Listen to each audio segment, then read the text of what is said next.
There are many different kinds of essays that you can write. There are actually 8 different kinds of essays in which you can use the 5-paragraph essay structure. So here is one kind of essay, a cause and effect essay. So in a cause and effect essay, you talk about the causes and the effects of your topic. And so here's an example of a thesis statement. The effects of World War II on China were widespread destruction, countless deaths, and massive evacuation of cities. And so if you have a thesis statement like this, and you're talking about the effects of something, then you have your thesis statement. The effects of World War II on China were widespread destruction. Then you have the next one, countless deaths and massive evacuation of entire cities. So here you have your thesis statement as the last sentence of the first paragraph, and then you have 3 matching body paragraphs, and then you have your conclusion. And so when you have a thesis statement with matching body paragraphs, this is known as the 5-paragraph essay structure. So when you have a cause and effect essay, you can either write about the effects of your topic, or you can write about the causes of your topic. So here you have the causes of World War II were cause 1, cause 2, and cause 3. So here's an example of causes. And so when we write a cause and effect essay, you either write about the causes of your topic, or you write about the effects of your topic, and you keep it separate. All right, so in one essay, you write about the causes of World War II, and then in another essay, you write about the effects of World War II. So that's one kind of essay, cause and effect essay. All right, so this is also known as a cause and effect thesis statement. Another kind of essay that you can write is known as a classification essay. In a classification essay, you're classifying things by groups or kinds. So on the road, there are many kinds of drivers: careful drivers, reckless drivers, and angry drivers. So that becomes your thesis statement. Remember, you still have 5 sentences on top of your thesis. Then you're going to have your topic sentence. Body paragraph 1 is going to be about careful drivers. Body paragraph 2 is going to be about reckless drunk drivers. And then paragraph 3 would be about angry drivers. And so here you're classifying things by group or by type or by category. So whenever you're classifying groups of things, that's known as a classification essay. And also this is known as a classification thesis statement. So when you study biology, that's all you do is classify different animals, different animal groups, or different foods, and different food groups. So the classification essay is used very, very commonly in science classes. Here's an example of the classification essay where you talk about group 1, group 2, group 3. So different kinds of drivers, different kinds of people, different kinds of students at Fortis College are. Okay, so that's all classification essays. So if I say the different kinds of students at Fortis College are transition students, students studying nursing, and students studying dentistry. Yeah, that would be 3 different kinds, 3 groups. So then your body paragraphs become group 1, group 2, and group 3, and then you have your conclusion where you repeat the thesis as the first sentence of the last paragraph, and then you write 5 sentences to summarize your essay, to give your essay closure. Now, comparison contrast is when we compare 2 different things with each other. And we're going to be studying and writing the comparison contrast essay in the second half of this class. So in weeks 1 through 6, we're going to be doing the narrative essay, that is, writing about a story, something from your life. And then weeks 7 through 12, we're going to be doing the comparison contrast essay, or we'll be working on it anyway. And I'll tell you more about the comparison contrast essay as the time gets closer. But for now, all you have to know is that a comparison contrast essay is when we compare and contrast two things. And so two things that are similar. So here I'm comparing and contrasting New York and Los Angeles. So I say New York is a better place to live than Los Angeles because New York has better food, entertainment, and transportation. And then here with the alternate method, which is the same thing as the 5-paragraph essay. So here you have the thesis statement where I talk about why New York is a better place to live. So here I say, well, the reasons are that why New York is a better place to live is because New York has better food. So that becomes body paragraph 1. New York has better entertainment. That becomes body paragraph 2.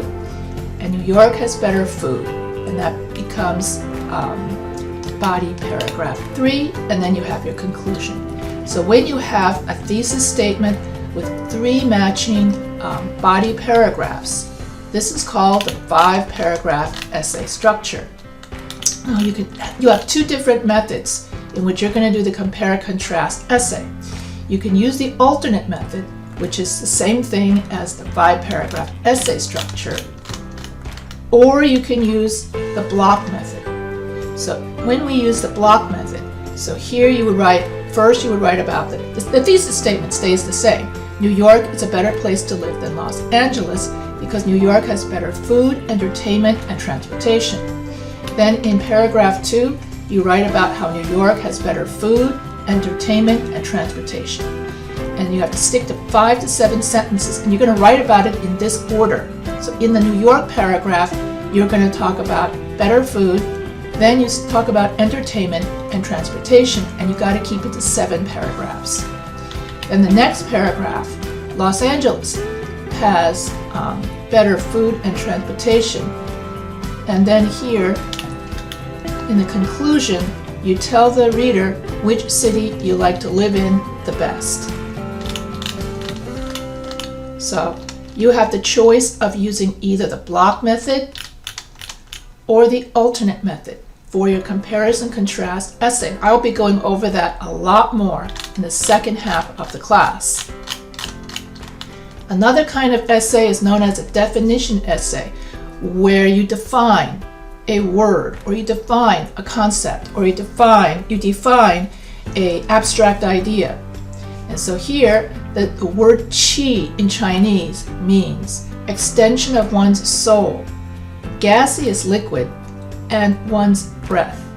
And so in Chinese, the word qi has many different meanings. And so here you, in your thesis statement, you're going to define 3 ways of how qi is defined. And so the first one is extension of one's soul, second one is gaseous liquid, and the third one is one's breath. And so here you have body paragraphs that match the thesis.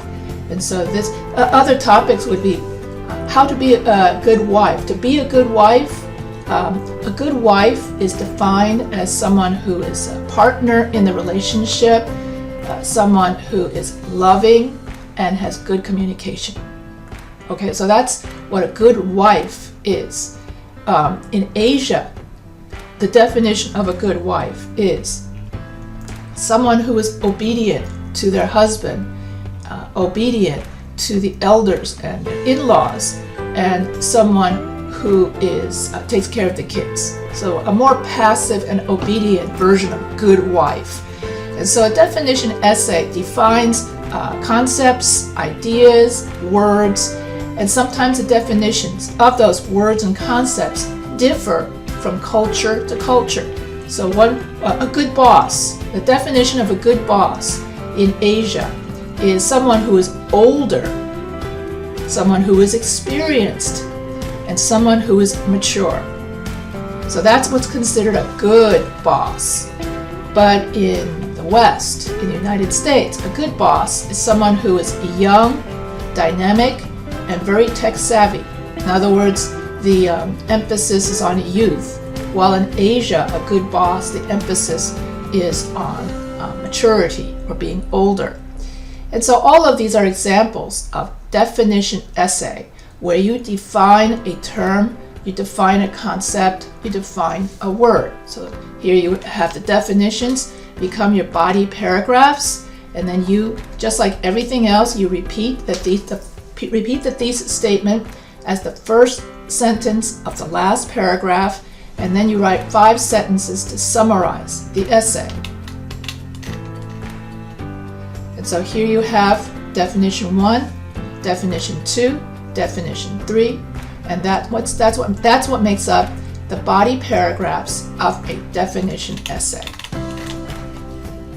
A descriptive essay.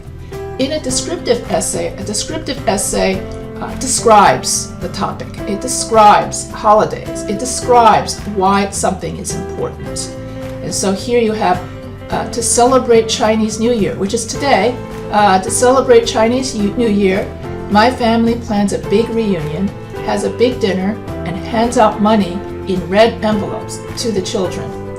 And so to celebrate Chinese New Year, then you have plans a big reunion, has a big dinner, hands out red envelopes to the children. And so this is a description of the Chinese New Year. So to reiterate, and also the descriptive essay is very similar to the illustrative essay.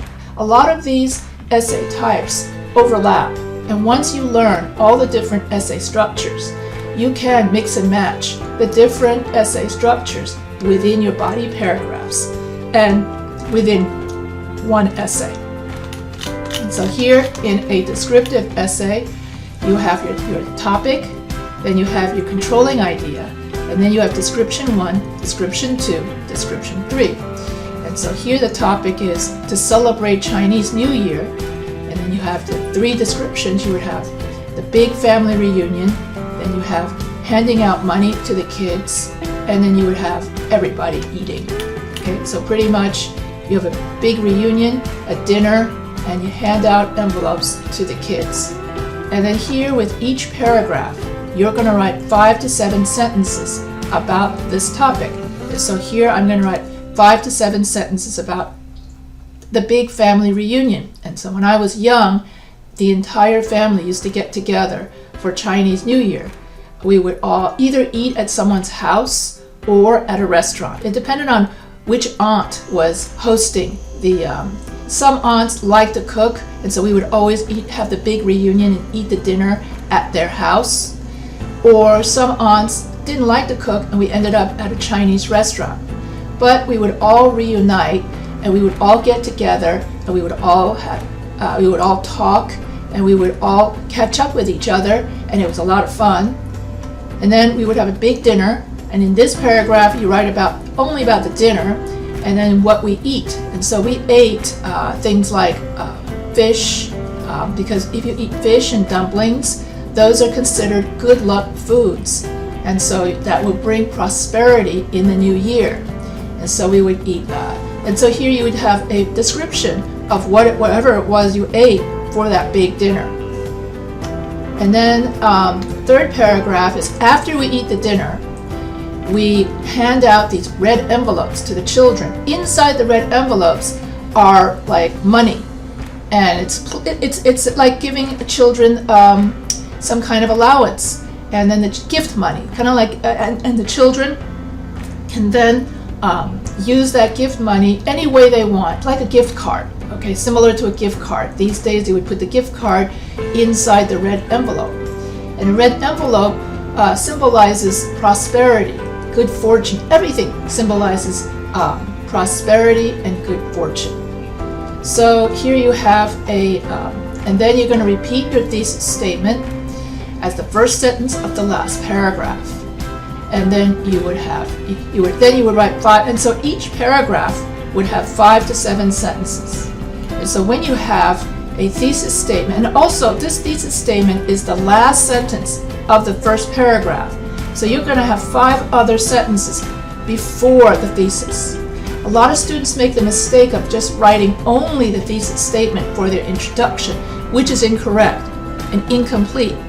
So you have to have, because this whole thing is one sentence. Okay, so when we do our thesis statements, we can create one big sentence by tying our sentences together by using semicolon. I put a semicolon here and a semicolon here.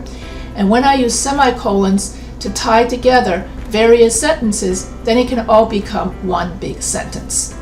And so then you'd still need 5 to 7 sentences per paragraph for your introduction paragraph. So you need 5 other sentences on top of this in order to have a complete introduction paragraph. And then in your conclusion paragraph, you rewrite the thesis statement as so here in the introduction, you write the thesis statement as the last sentence. So it's like an upside down triangle, like a funnel, okay? And then here in the conclusion, we start the paragraph with the thesis. So it's more like a triangle conclusion paragraph because we're going from specific to general. And here in the introduction, we're going from general to specific. And always the thesis statement is what's specific. Everything else is what's general.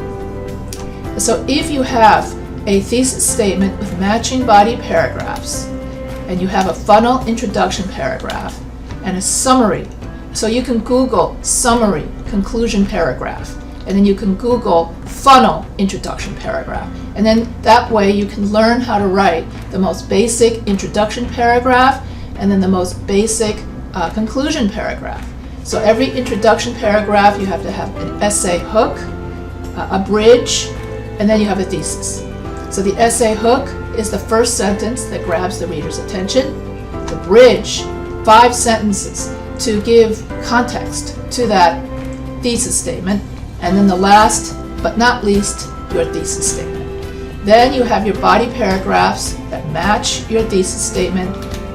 And then you have the triangle where you have the thesis statement and then you summarize your essay in 5 to 7 sentences. All the essays, not just descriptive essays, all of these essays have that same structure. Okay, all of them do the same thing that way. So after we have our descriptive essay, where you have description 1, 2, and 3, the next one is an illustrative essay. Like I said, the illustrative essay, the descriptive essay, and the example essay are all very similar. In an illustrative essay, which is very, very similar to a descriptive essay, basically you're just describing or you're illustrating different aspects of your topic. So some unusual places to get married are under the water, on top of a roller coaster, and in a Star Trek spaceship in Las Vegas. Now before the pandemic, everybody wanted to get married at these different places. And before the pandemic, there would be a waiting list of 12 months to a year if you wanted to get married on a Star Trek spaceship in Las Vegas. I don't know what it is now with the pandemic, and I think they might have canceled everything. But anyway, so here you have your thesis statement, and so then you can get married under the water, you can get married on a roller coaster, or you can get married in a Star Trek spaceship in Las Vegas. And so here you have 3 illustrations of where you can get married. And then you have the same thing as before. This thesis statement is the last sentence of the first paragraph, and you got to have 5 to 7 sentences on top of this. And then you have to repeat the thesis statement, and you have 5 to 7 sentences after this. So here you have the funnel introduction paragraph and the summary conclusion paragraph. And this is how your illustrative essay, which is the same thing as an example essay. In other words, you give examples of. So if I say, what are some unusual places to get married? One example is under the water. Another example, in a roller coaster. And then in another example, Star Trek spaceship. So an illustrative essay, descriptive essay, and example essay are pretty much, for your purposes, the same. Now we're going to, in week 9, you're going to be doing the persuasive essay. The persuasive essay is when you convince the reader that your point of view is the most valid one. And so you want the reader to believe what you believe and not what the other side believes. And so in the Week 9 forum, you're going to be writing a totally different essay that's separate from your comparison-contrast essay. And this confuses students, okay? But once we get there, I'll explain it to you. So the persuasive essay is pretty much, for your purposes, the same thing as an argumentative essay, where you argue or debate your point of view and you try to convince the reader your point of view is correct. And just like all the other essays, you still have to have a thesis statement with matching body paragraphs. And so as Week 9 approaches, I will provide you a list of, and you can look it up now. I mean, we're only in Week 4, so it's a bit early to be thinking about Week 9. But if it worries you now, you can go to the procon.org website. And there you have so many persuasive essay topics you can write about. You really don't need to worry about this for another 5 weeks or so. Okay, so Week 9 will come soon enough. Anyway, so here is an example of a persuasive essay. All teachers should be paid more money to show respect to teachers, to prevent teachers from quitting, and to attract young people to teaching. And so here you're making a claim. And then when you make a claim, you have to have reasons to back up your claim, and then you have to have credible evidence to back up your reasons, okay? And so I'm going to also in Week 10 go over how you find credible sources, which is known as KAPOW. In other words, currency, author, point of view, and then objectivity, and then writing style. And I'm going to go over all of that so that you want to avoid having fake news. You want to avoid having sources that are not credible. Like Wikipedia is not a credible source because anybody can upload anything to Wikipedia. We will also learn APA, because if you use APA, that is American Psychological Association, to back up your research, to when you make a direct quote, I'll also teach you pie structure, how you insert a direct quote into your essay, and when to use APA. So all of this is in the quest to make your paper credible, which means you want your paper to be believable. And so the first half of this class, we're just going to focus on structure, essay structure. And then the second half of the class, we're going to focus on grammar, and we're going to focus on applying the rules you learned in all the quizzes. So that's grammar. That's the second half of the class. And then we're going to focus on learning APA and how to put in credible sources into your essay. For your essay 1, you don't have to write, you don't have to have an APA in-text citation. But for your second essay, by the time you're in the second essay, you know this essay structure really well. So we will focus more on how to apply grammar rules and how to use APA and how to find credible sources, so that by the time you reach Week 12, you will know essay structure, and you will know APA, and you will know credible sources, and by the end of this class, you will know how to write an academic research paper. And so the most common format of an academic research paper is the persuasive essay. And so that's what we're going to do in Week 9. So here is a taste of and I'm going to go over APA citation in a separate lecture. Okay? It won't be this lecture, it'll be in a separate lecture. So here you have all teachers, so here you have a topic, all teachers should be paid more money. Oh, sorry, all teachers, that's the topic, teachers. Then you have controlling idea, should be paid more money. So controlling idea means your opinion. So topic plus opinion plus reasons. That's your thesis statement formula. So you can remember it as TOR, okay? Currently, you're in Essay 1, a lot of you are writing about why you became a nurse. So an example of that thesis statement using TOR is the topic would be nursing, and then O is for opinion, is a great career, and then R, reasons. So you can remember it as TOR. So lots of these, if you use a lot of acronyms, it will help you remember how to write the paper. So when you have a persuasive, I'll also teach you how to put in a rebuttal paragraph and a counter-argument paragraph where we mention the other side briefly, and then you write your thesis. Or you mention the other side, and then you write your rebuttal. All of that I will cover in the week 9 lecture.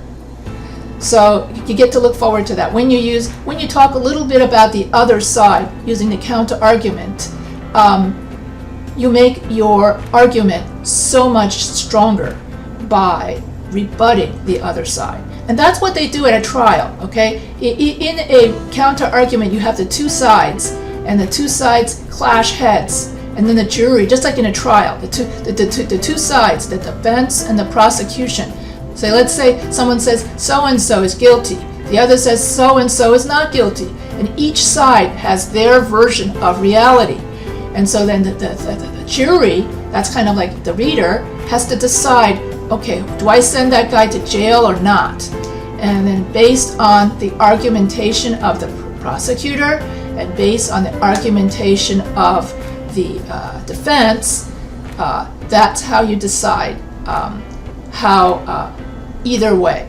And so in order to become a good lawyer, you have to know how to outsmart the other side by rebutting. So if one side says, well, Joe is a really good guy because he gives to the church, then the other side has to be able to rebut by saying, no, Joe is a terrible guy because he has his wife give to the church. It's his wife's money. It's not his own money, or something like that. You have to know how to rebut the other side. So I'm going to teach you all of this so that the reader will be convinced of your point of view. That's basically what the basic point or objective of a persuasive essay is, to persuade the reader of your point of view.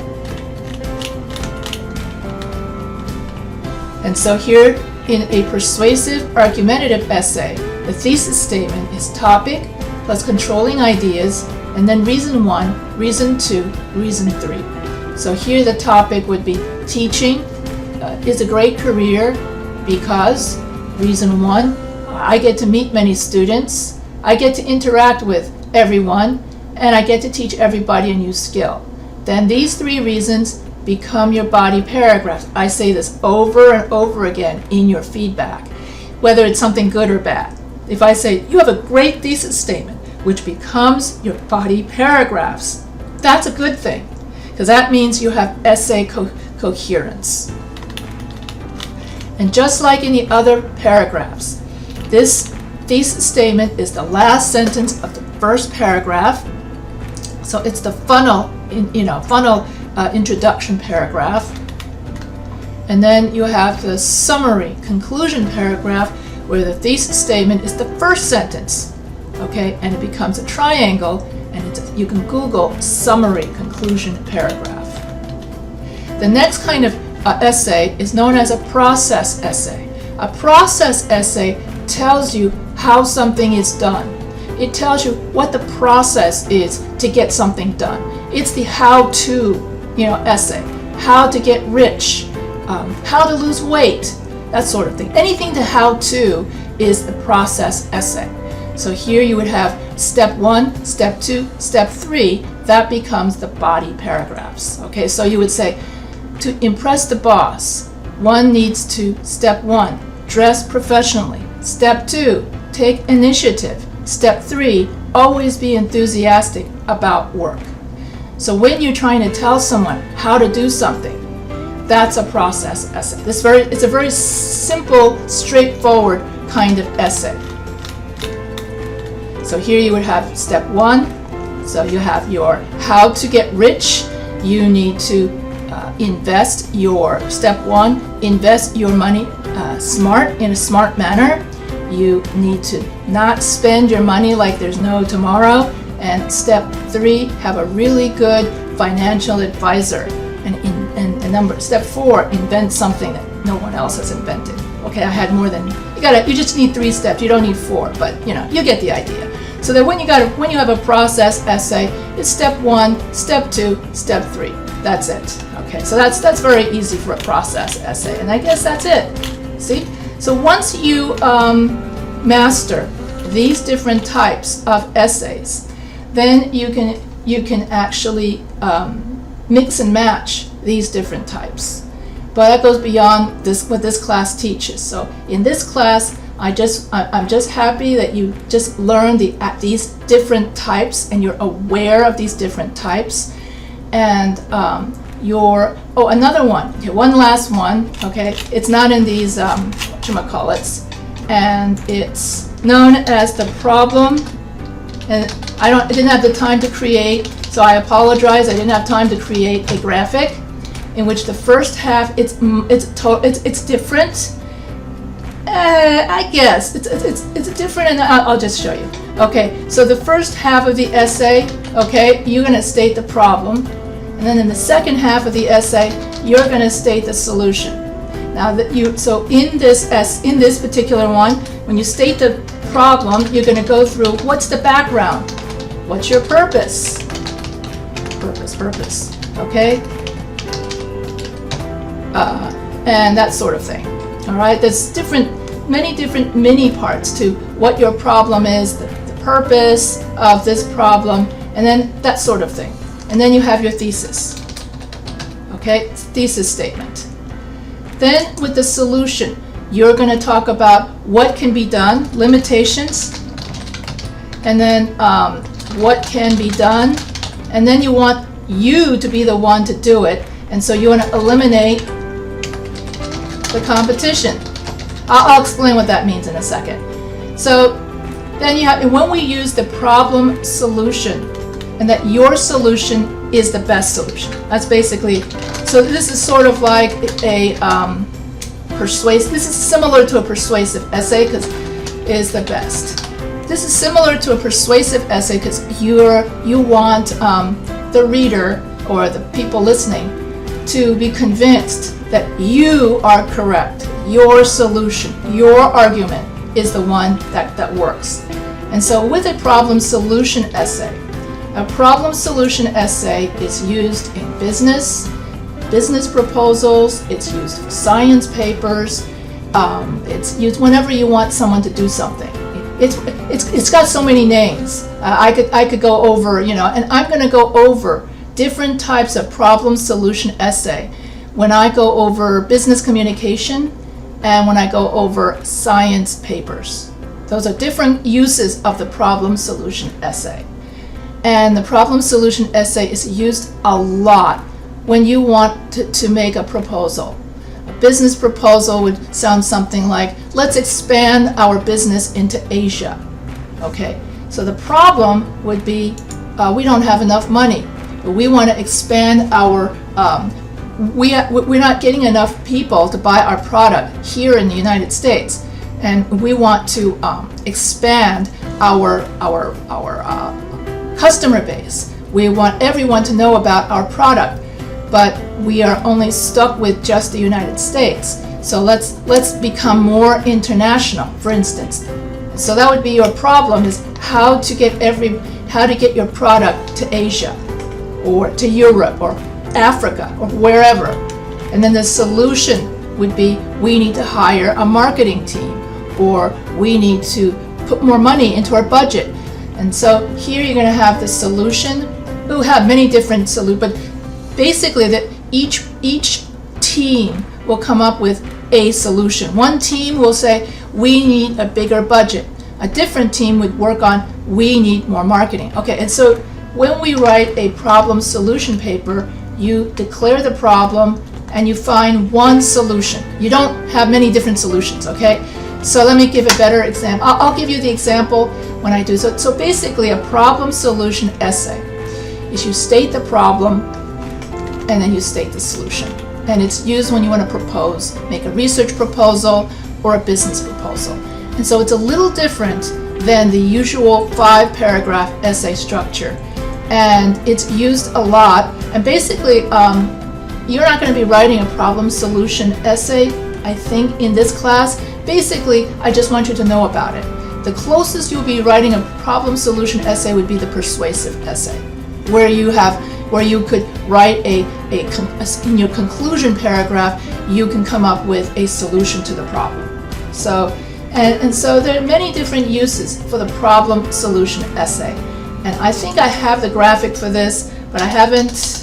I keep forgetting to add it to this file. So I'm going to do that after this, and I'm going to do that for your I think it's week 6 business communication lecture, and then I don't remember which week that is.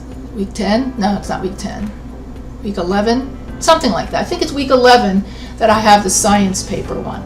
Anyway, so I will discuss the problem solution. That's just that's the last type of essay you need to know about. So basically, for this lecture, I just wanted to introduce you to the different kinds of essays: process essay, how-to essay. Then you have the persuasive essay to convince someone of your point of view. Then you've got the illustrative essay, descriptive essay, and the example essay, which is pretty much the same thing, in which you give examples for your body paragraphs and give descriptions for your body paragraphs. And then you have your definition essay, where you define a concept, where you define a word. Okay, and the definitions, the different definitions become your body paragraphs. Then you have comparison contrast. Oh, we're going to go over that really a lot in week 8. Okay, so be at my Zoom on week 8 and 7. Then classification essay is when you classify things into groups. Okay, that's another kind of essay here.